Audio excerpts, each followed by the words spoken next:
Valley as of early June. Good evening to everyone in the Mid-Ohio Valley, and thanks for joining us. I'm Andrew Knoll. According to a local union official, union activities at the Bureau of Fiscal Service in Parkersburg have been effectively shut down following an executive order targeting federal workers' collective bargaining rights. The executive order signed by President Trump in March stripped collective bargaining rights from many federal employees with the stated aim of protecting national security.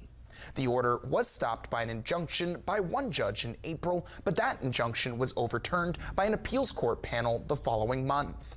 Eric Engel, chief steward of National Treasury Employees Union Chapter 190, says the union is effectively unable to operate or work on behalf of the employees as of June 4th.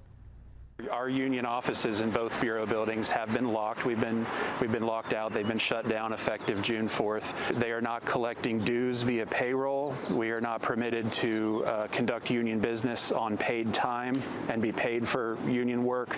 All grievances nationwide are in abeyance and not moving forward, and no new grievances are permitted to be filed.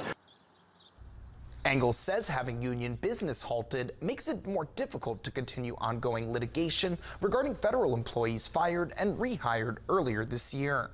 The Bureau of the Fiscal Service has yet to respond to a request for comment. Turning to the weather now, meteorologist Kirk Greenfield joins us live.